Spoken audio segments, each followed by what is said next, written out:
What's up, y'all? How you doing? Welcome back to the channel. Haven't done one of these in a while, and I felt kind of moved to make one. I meant to do this yesterday, but unfortunately I got busy with work, so I apologize because this is going to be a later upload than I intended.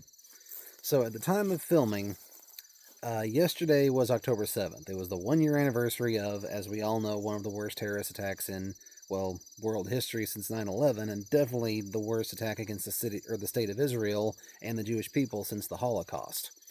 And I made a video about this last year. In fact, I was watching a little bit of it before I recorded this, just for reference.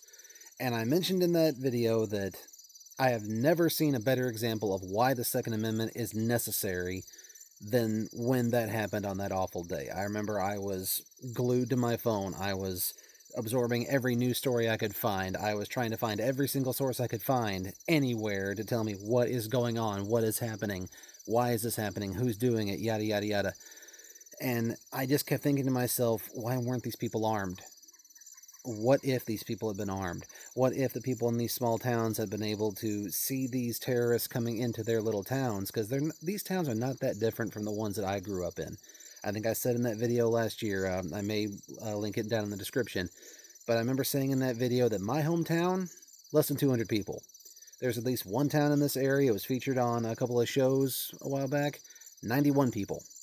I know for a fact that there are several little villages around this area in my part of Missouri who maybe have 50 people, if that. So it's not that different from some of these border settlements that they had in Israel that were hit so hard by Hamas's invasion, and also to some extent in the north of Israel where Hezbollah has been doing rocket attacks for the last year, but I digress there. But why weren't these people armed? Why couldn't they fight back? What would the result have been if they could have stood up, armed up, gone out in front of their homes, gone out into their city squares, and stood their ground against these people coming to end them? And that is why I wanted to make this video, because, guys, since October 7th happened, Israel has had something of a renaissance when it comes to firearms rights. Immediately after these attacks took place, they upped the allotment for every citizen of Israel, ammunition-wise. Before, they were only allowed to have 50 rounds of ammunition. Right after the attack, it was up to 100. I think they've changed the amount of weapons you're allowed to have in the home. It used to be just one. It had to be one weapon registered with the government. Less than 3% of their population actually owned guns at the time. I think it's gone up. Of course, the IDF is going in hot and heavy. Almost every Israeli citizen is a veteran of some kind because they have mandatory military service. But what got me, and what still gets me, is that that kind of thing can happen here. It can happen anywhere. We have seen these things happen. In fact, back during 2020, I remember when BLM and a couple other groups were openly saying, we are going to come out to the rural towns and we are going to do exactly what Hamas did. I had people, when I would go out and, yes, observe and also oppose some of these violent protests that very easily could have become riots, they were flat out saying when the cameras weren't on them, we want to burn this town down. We want to do all these horrible things. And when I saw what was happening on October 7th last year, I remembered those words in my head thinking to myself, thank God we are armed. Because if we hadn't been, that could have happened here, and it still could happen here sometime in the future. Guys, it's a somber day, and I hate to bring politics and American, things into this, because it is a very sad day worldwide, and especially for the people of Israel. I'm glad they're, taking care of business. They've pretty much destroyed Hamas ever since this happened. They're now on the verge of destroying Hezbollah, so rock on, guys. Finish the job over there.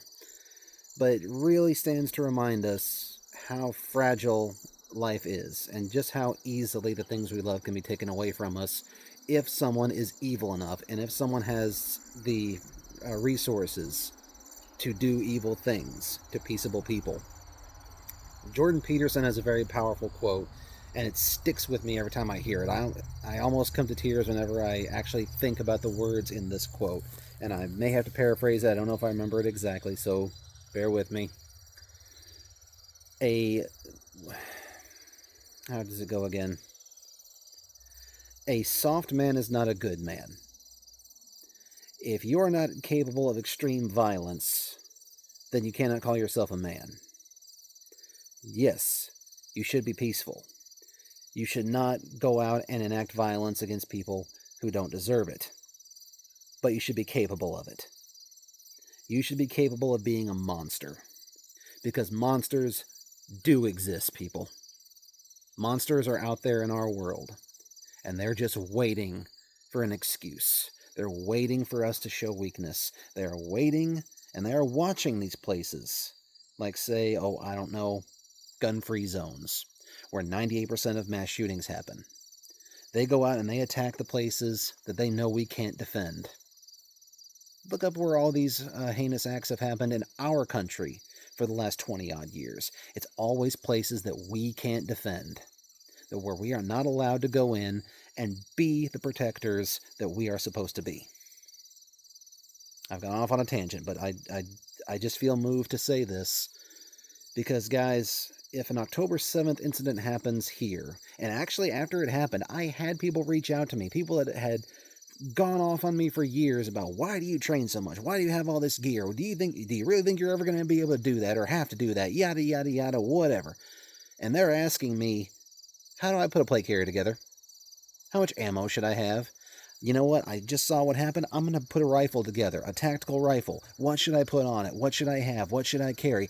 These are people who have gone off on me a million times saying that there will never, ever be a need to ever have that stuff, and now they want it. They feel like they need it. Because 2020 showed them that it could happen. Now they're seeing it happen. Guys, I will say this again. Evil exists. Monsters exist. It doesn't matter where you are. It doesn't matter what part of the country or what part of the world. It doesn't matter who, when, where, or why. Evil does exist.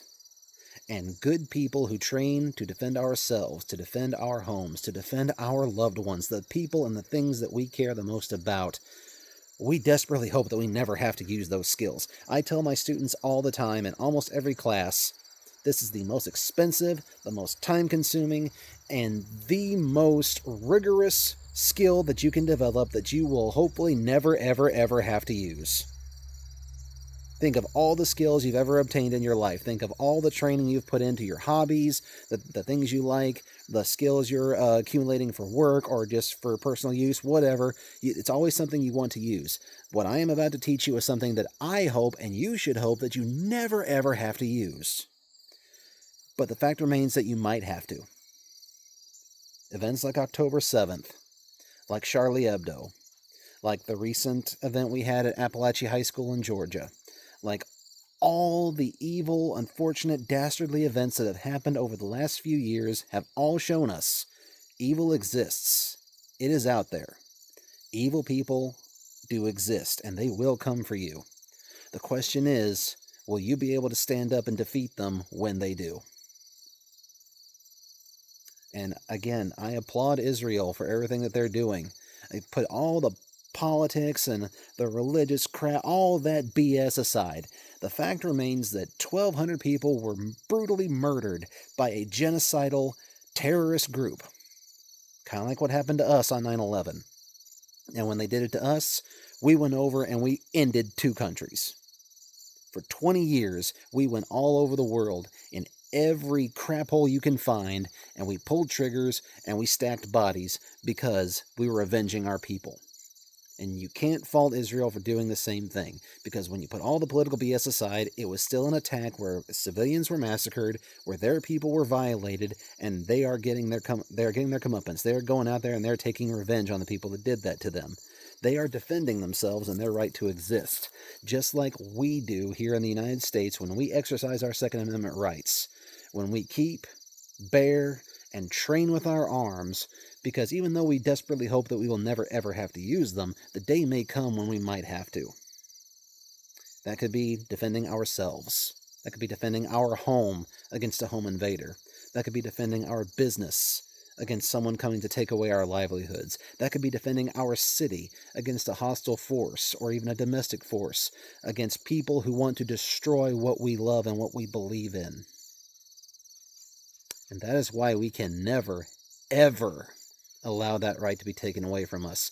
No matter what politicians, no matter what political parties, no matter what ignorant zealots who use manipulated statistics and BS stories tell you to try to get you to give up your rights, we can never, ever, ever allow those rights to be taken from us.